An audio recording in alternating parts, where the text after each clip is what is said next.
Praise the lord. Shalom. దేవుని చిత్తం ఏంటో అర్థం కావట్లేదా? దేవుని చిత్తం తెలుసుకోవాలని ఆశపడుతూ ఉన్నారా? రండి, పరిశుద్ధ గ్రంథంలో మన కొరకు రాయబడిన వాక్య భాగం రోమీలకు రాసిన పత్రిక 12వ అధ్యాయం 2వ వచనం.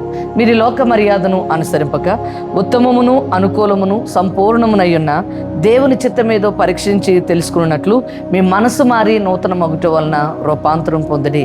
మనం పై రూపము మారాలని మనం ప్రభువారు కోరుకోవట్లేదు, కానీ మనస్సు మారి. ఎందుకంటే మనిషిని అపవిత్రపరిచేది కూడా మనసులో నుండి వచ్చేదే. మార్క్సు వార్త 7వ అధ్యాయం 20వ వచనంలో లోపల నుండి వచ్చేదే మనిషిని అపవిత్రపరుస్తుందని వాక్యము సెలవిస్తూ ఉంది. మనసులో ఉన్నదే మనిషిని అపవిత్రపరుస్తూ ఉంది. అందుకే ప్రభువారు చెప్పారు, నేను హృదయమును హృదయాంతరంగాలను పరిశోధించే దేవుడిని కనుక నేను మీకు నూతన హృదయాన్ని ఇస్తాను. యెహెజ్కేలు గ్రంథంలో ప్రభు మాట్లాడుతుంటారు, మీకు నూతన హృదయాన్ని మీకు ఇస్తాను. దేవుని బిడ్డలారా, హృదయం మారితే, మనసు మారితే మన చూపు మారుతుంది, మన నడవడి మారుతుంది, మన పరిస్థితులు మారుతాయి. మనం కూడా అప్పుడప్పుడు అనారోగ్య పరిస్థితులు వచ్చినప్పుడు మనం డాక్టర్ దగ్గరికి వెళ్ళినప్పుడు డాక్టర్ గారు మనకి లోపలికే ట్రీట్మెంట్ ఇస్తూ ఉంటారు, లోపలికే మందులు ఇస్తూ ఉంటారు. లోపల నుంచి ఆ రోగం తగ్గుకుంటూ వస్తే పైనున్న ఆ చర్మ వ్యాధి కావచ్చు, పైనున్న ఏ బలహీనత అయినా సరే లోపల వేసుకున్న మందుని బట్టి మారుతూ ఉంటుంది. ఒకసారంట హిమాలయ పర్వతాల్లోకి సాధు సుందర్ సింగ్ గారు నడుచుకుంటూ వెళ్తూ ఉన్నారు.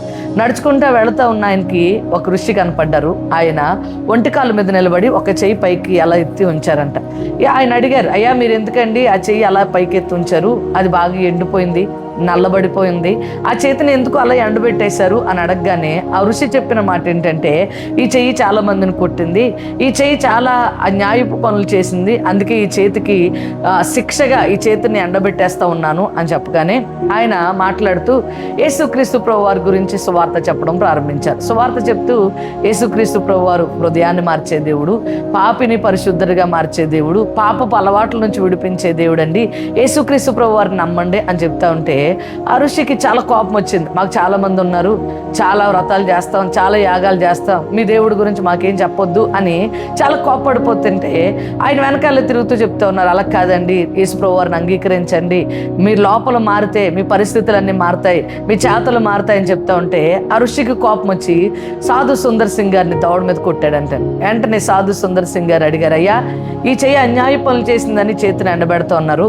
ఇప్పుడు ఈ చెయ్యి నన్ను కొట్టింది, దీన్ని కూడా ఎండబెట్టేస్తారా అని అడగగానే ఆ ఋషి ఆలోచనలో పడ్డాడు, పశ్చాత్తాపడ్డాడు, యేసుక్రీస్తు ప్రభువారిని సొంత రక్షకుడిగా అంగీకరించి తన హృదయాన్ని మార్చుకున్నాడు. ఈరోజు మన జీవితాల్లో కూడా లోపల మారకుండా పైన మారిన ఏ పరిస్థితుల వలన మన జీవితాల్లో ఉపయోగం ఉండదు, దేవుని చిత్తాన్ని కూడా తెలుసుకోలేం. అందుకనే మన హృదయంలో ఉన్న అది అపవిత్రత ఏదైనా, లోభము, కాముకత్వము, విగ్రహారాధన, మత్సరము, అసూయ, ద్వేషం ఏమున్నా అవన్నీ విడిచిపెట్టగలిగితే ఖచ్చితంగా దేవుని చిత్తాన్ని తెలుసుకోగలుగుతాం. దేవుని చిత్త ప్రకారం నడవడానికి ప్రభు మనకి కృప చూపుతారు. అతి కృప వాక్యమైన మనందరికీ ప్రభు వారు దయచేయను గాక.